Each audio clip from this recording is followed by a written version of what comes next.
एक छोटे से गांव में एक बहुत ही गरीब बूढ़ी माँ रहती थी।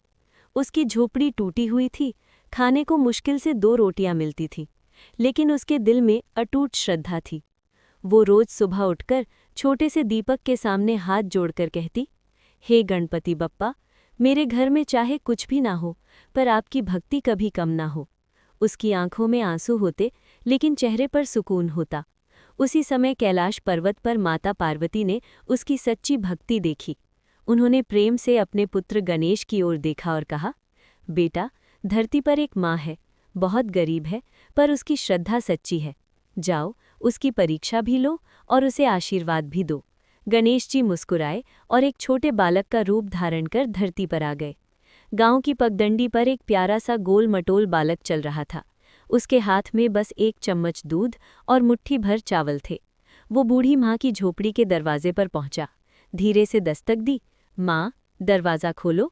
बूढ़ी माँ ने दरवाज़ा खोला। सामने मासूम सा बालक खड़ा था। बालक बोला, माँ, ये थोड़ा सा दूध और थोड़े से चावल हैं, मेरे लिए खीर बना दोगी?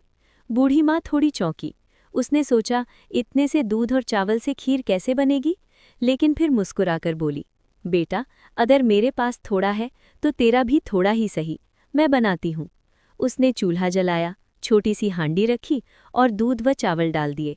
जैसे ही उसने चम्मच चलाया, अचानक हांडी भरने लगी। वो हैरान रह गई, खीर ऊपर तक भर गई। उसने दूसरी हांडी रखी, वो भी भर गई। तीसरी, चौथी, पूरा घर खीर से भर गया। खुशबू पूरे गांव में फैल गई। बालक मुस्कुरा रहा था। उसने कहा, माँ, पहले पूरे गांव को बुलाओ, सबको खीर खिलाओ। बूढ़ी माँ ने गांव वालों को बुलाया। सबने पेट भर कर खीर खाई, पर खीर खत्म ही नहीं हुई। तभी अचानक वो बालक दिव्य प्रकाश में बदलने लगा। चारों ओर उजाला फैल गया, आकाश से फूलों की वर्षा होने लगी और सामने प्रकट हुए स्वयं गणपति बप्पा। बूढ़ी माँ रो पड़ी, वो उनके चरणों में गिर गई।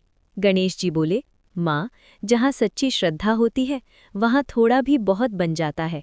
तूने अपने हिस्से का भी त्याग किया, आज से तेरे घर कभी अन्न और धन की कमी नहीं होगी। इतना कहते ही उसकी टूटी झोपड़ी सुंदर घर में बदल गई।